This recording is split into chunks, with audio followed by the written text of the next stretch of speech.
స్తోత్రమేసయా ప్రియమైన దేవుని బిడ్డలారా, క్రీస్తు నామములో మీ అందరికీ సమాధానం కలుగునుగాక. ఆమేన్.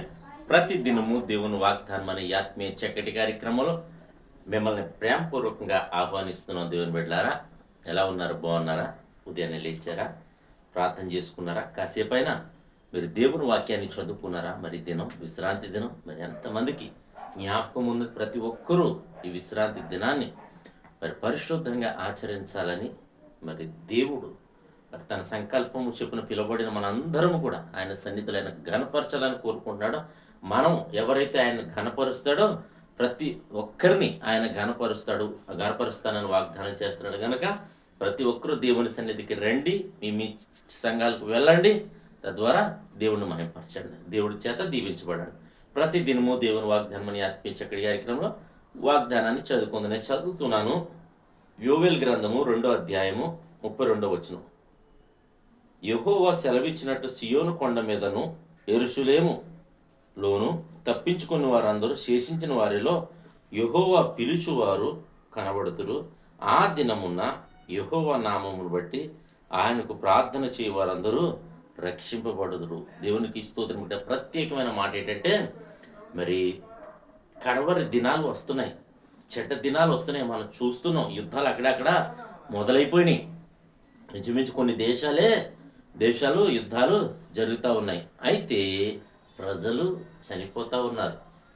ఇక్కడేమంటాడంటే, ఆ దినమున అంటే శ్రమ దినమున మనం ఏం చేయాలంటే యెహోవా నామమును అనగా యేసయ్య నామమును మనం ప్రార్థన చేయగలిగితే మనం రక్షించబడతామట, కాపాడబడతామట.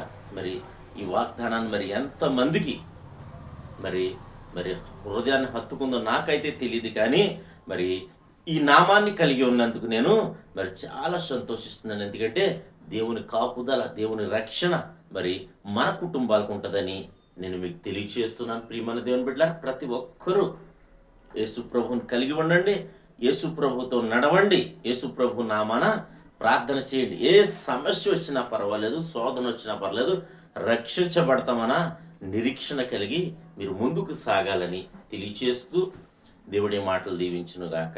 ఆమెను ప్రార్థన చేసుకుందాం. స్తోత్రము తండ్రి, వందనాలు యేసయ్యా.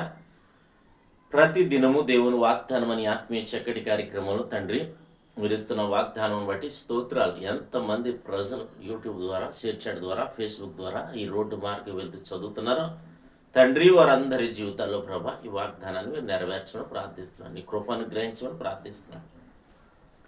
మా పట్ల నీ చిత్తమును గ్రహించమని ప్రార్థిస్తున్నాం ప్రభా.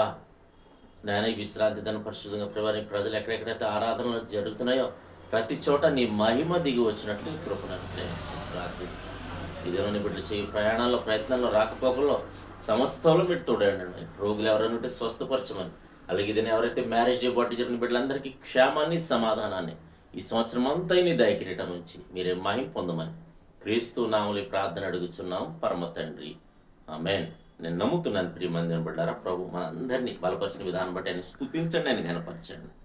అలాగే ఆయన నామాన మీరు ప్రార్థన చేయండి. దేవుడు నిన్ను కుటుంబాన్ని దీవించును గాక. ఆమేన్.